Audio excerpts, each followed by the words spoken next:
Hello everyone, welcome to my channel. आज इस video में हम क्वेश्चन नंबर 5 को डिस्कस करेंगे। तो चलिए शुरू करते हैं।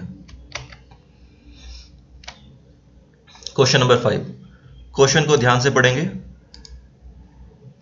Right a program that copies a text file source.txt onto the target file target.txt bearing the lines starting with @sign। bearing means except। So question में करना क्या है, देखिए आपके पास दो फाइल्स हैं यहाँ पर। फर्स्ट फाइल इज source.txt, ये है हमारी source.txt। एक और फाइल है हमारे पास target.txt, suppose this is target.txt। Suppose इसके अंदर थ्री लाइंस रिटर्न है, first line, second line and third line.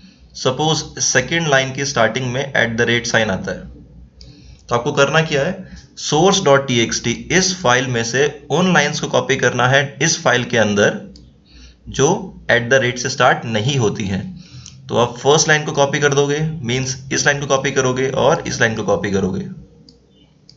So question यही कहता है आपसे कि इस फाइल में से जिसका नाम source.txt है, ऐसा कोड लिखे आप जिससे वो सभी लाइंस target.txt मींस इस फाइल में कॉपी हो जाए जो से स्टार्ट नहीं होती हैं। इतना क्लियर है? देखें एक बार इस कोड को, ये कैसे काम करेगा। चलिए देखते हैं एक बार। देखिए सबसे पहले हम एक फंक्शन बनाएंगे डेफ कॉपी फाइल, उसके बाद हम उन फाइल्स को ओपन करेंगे। हमें इस बार दो फाइल्स पे काम करना है, एक इस फाइल पर और एक इस फाइल पर, तो दोनों फाइल को ओपन करना पड़ेगा। So in file equal to open source.txt और मैंने इस फाइल को ओपन किया है रीड मोड में। देखिए जो ये वाली फाइल है जिसमें से डेटा कॉपी करना है उसको मैंने रीड मोड में ओपन किया है, बिकॉज इस फाइल में मैं कुछ राइट नहीं करूंगा। इस फाइल के अंदर प्रेजेंट डेटा को मैं रीड करूंगा और ये पता लगाऊंगा कि कौन सी लाइन से स्टार्ट होती है, कौन सी लाइन से स्टार्ट नहीं होती है, ताकि मुझे पता चल सके कि किस लाइन को कॉपी करना है दूसरी फाइल के अंदर और किस लाइन को कॉपी नहीं करना है। इतना क्लियर है? अब सेकेंड लाइन में देखिए, मैंने दूसरी फाइल को ओपन किया है target.txt और इसको मैंने ओपन किया है राइट मोड में, मींस इस फाइल को मैंने ओपन किया है राइट मोड में, बिकॉज इस फाइल में से मैं डेटा रीड करूंगा और इस फाइल में मुझे डेटा राइट करना है। सो इस फाइल को राइट मोड में ओपन करेंगे। इतना क्लियर है? आगे देखिए, मुझे मल्टीपल लाइंस को कॉपी करना है तो मैंने व्हाइल लूप लगाया है यहाँ पर, और कंडीशन देखिए मैंने ट्रू लगाई है यहाँ पर, मींस कंडीशन हमेशा ही ट्रू रहेगी। तो मुझे इसकी बॉडी में इसको हैंडल करना पड़ेगा। देखिए first line str1 equal to in file dot read line. अब आपको पता है रीड लाइन फंक्शन क्या करता है। अगर आप अंदर कोई भी इंटीजर वैल्यू पास नहीं करते हैं तो रीड लाइन फंक्शन आपको at a time single line read करके देगा। सो ये लाइन जब एग्जीक्यूट होगी फर्स्ट टाइम, तो जो फर्स्ट लाइन है source.txt के अंदर वो लाइन रीड हो जाएगी और str1 के अंदर आके स्टोर हो जाएगी। फिर हम लोग चेक करेंगे if length of str1 equal to 0।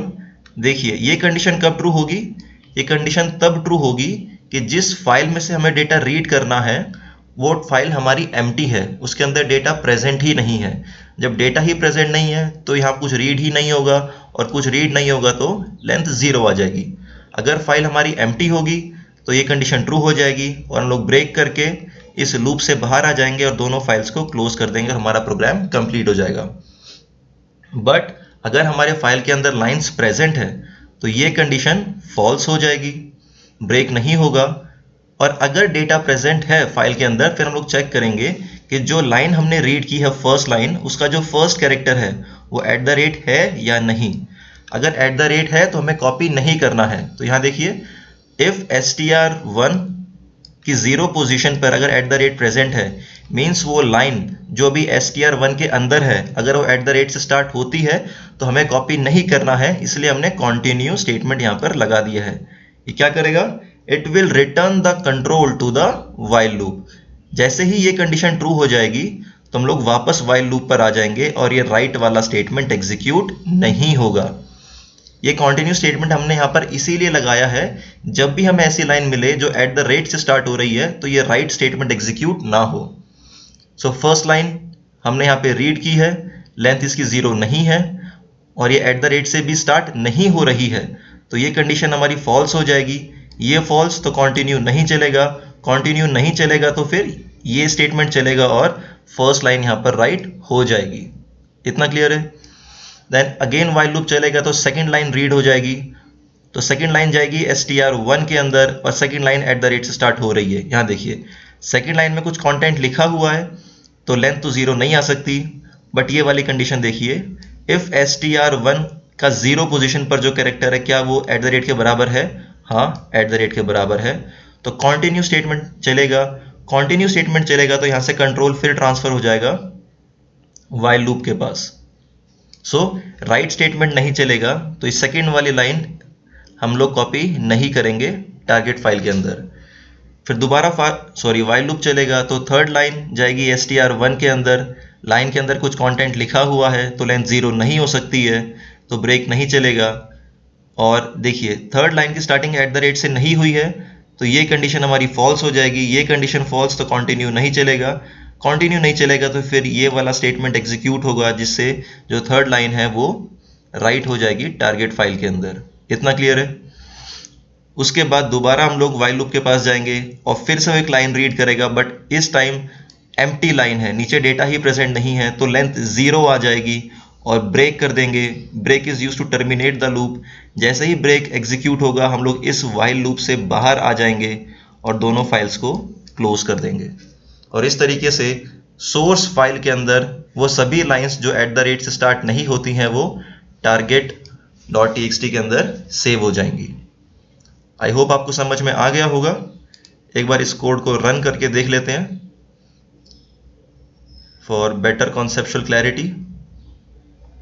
जब तक आप कोड को एग्जीक्यूट करके नहीं देखेंगे तब तक आपको ज़्यादा अच्छे तरीके से समझ में नहीं आएगा। सो कोड को एग्जीक्यूट करके ज़रूर देखें। मैंने सब कुछ रब कर दिया है जो भी रफ वर्क किया था, सो दैट आप एक बार अच्छे तरीके से समझ सकें, कोड को देख सकें। सो अब इसको एग्जीक्यूट करना है हमें। सो एग्जीक्यूट करने के लिए हम लोग पहले अपना IDLE ओपन करेंगे और IDLE ओपन करने से पहले हम ये दोनों फाइल्स बनाएंगे, source.txt और target.txt। क्लियर है इतना? चलिए स्टार्ट करते हैं।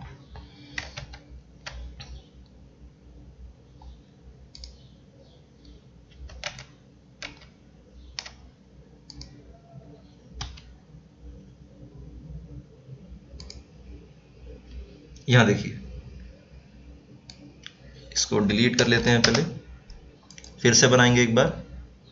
सो फाइल बनाएंगे हम यहाँ पर source.txt एंड target.txt। सो हम जाएंगे टेक्स्ट डॉक्यूमेंट के अंदर, यहाँ पर हम लिखेंगे सोर्स।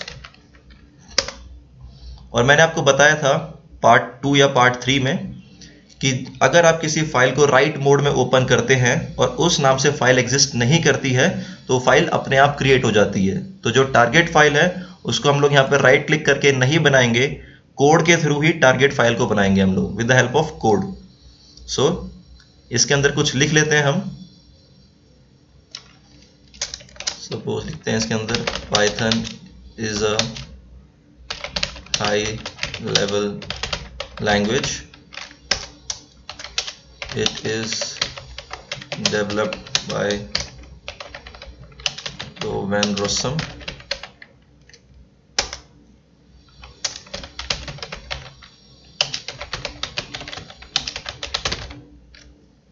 इतना क्लियर है। और 3 लाइंस को हमने राइट किया है इसके अंदर, और यहाँ देखिए सेकेंड लाइन को मैंने एट द रेट से स्टार्ट कर दिया है।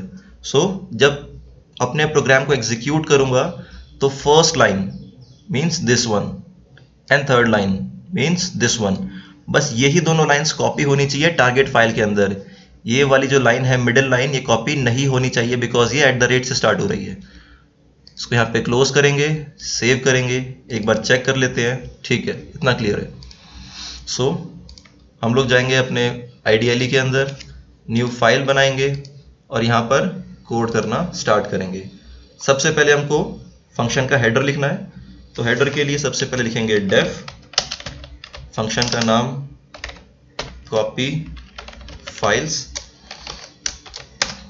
उसके बाद दोनों फाइल को ओपन करेंगे।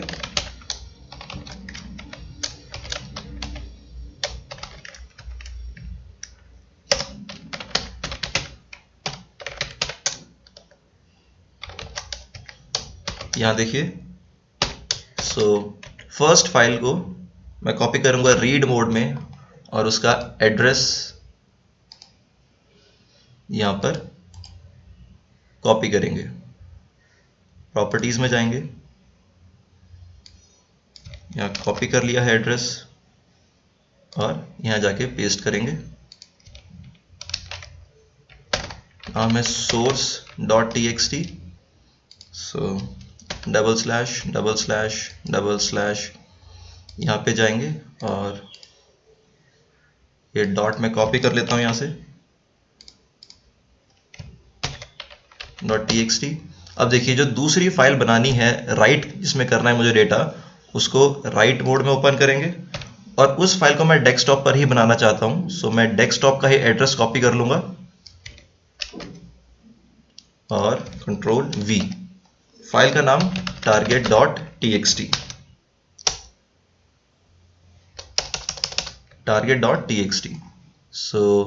इसको यहाँ से कॉपी करते हैं और यहाँ पर पेस्ट कर देंगे target.txt। यहाँ देखिए, ये सोर्स फाइल है, इसको मैंने राइट क्लिक करके डेस्कटॉप पर बनाया था और ये जो फाइल है target.txt, इसको मैंने डेस्कटॉप का ही एड्रेस दे दिया है और मैंने नेम खुद प्रोवाइड किया है यहाँ पर। जैसे ही ये कोड एग्जीक्यूट होगा तो यहाँ पर एक फाइल बनकर दिखाई देगी आपको, जिसका नाम होगा target.txt। ऐसा इसलिए हो रहा है बिकॉज अगर आप राइट मोड में किसी फाइल को ओपन करते हैं तो वो फाइल अपने आप क्रिएट हो जाती है। आपको राइट क्लिक करके डेस्कटॉप पे उस फाइल को क्रिएट करने की जरूरत नहीं है। इतना क्लियर है? आगे चलें। अब आगे क्या करेंगे, सबसे पहले हम लोग यहाँ पर व्हाइल लूप लगाएंगे। देखिए, व्हाइल ट्रू, और उसके बाद सिंगल लाइन को रीड करेंगे। पहले फर्स्ट लाइन रीड करेंगे और चेक करेंगे कि कहीं उसकी लेंथ एम्प्टी तो नहीं है। एम्प्टी मीन्स कहीं फाइल एम्प्टी तो नहीं है। सो str1 के अंदर पहले हम लोग इन file dot read line function call कर देंगे। इससे क्या होगा, जो फर्स्ट लाइन है source.txt के अंदर वो str1 के अंदर आ जाएगी और फिर चेक कर लेंगे if length of str1 equal to 0। अगर ऐसा है, फाइल एम्प्टी है, तो ब्रेक करके हम लोग लूप से बाहर आ जाएंगे और दोनों फाइल्स को क्लोज कर देंगे। लेकिन अगर ऐसा नहीं है, फाइल के अंदर डेटा प्रेजेंट है, तो चेक करेंगे कि जो लाइन हमने रीड की है उसका जो स्टार्टिंग कैरेक्टर है जो 0 पोजीशन पे है, कहीं वो @ तो नहीं है। बिकॉज अगर @ है तो हमें राइट नहीं करना है, तो हम लोग कंटिन्यू कर देंगे। लेकिन अगर फाइल के अंदर डेटा प्रेजेंट भी है और स्टार्टिंग कैरेक्टर @ भी नहीं है तो हम राइट कर देंगे। So out file dot right, किसको राइट करेंगे, उस लाइन को str1। और ये व्हाइल लूप चलता रहेगा पूरा कंप्यूटेशन कंप्लीट होने के बाद हम दोनों फाइल्स को क्लोज करेंगे। इन file dot close, out file dot close. इतना क्लियर है? इसको रन करें। अभी देखिए आप, डेस्कटॉप पर सोर्स फाइल ही है, अभी तक टारगेट फाइल नहीं आई है। जैसे ये कोड एग्जीक्यूट होगा टारगेट फाइल भी आपको विजिबल हो जाएगी। रन मॉड्यूल करेंगे, ये सेव करने के लिए बोलेगा। सो अपने कोड को हम सेव कर लेंगे डेस्कटॉप के ऊपर। सो डेस्कटॉप कोड 5,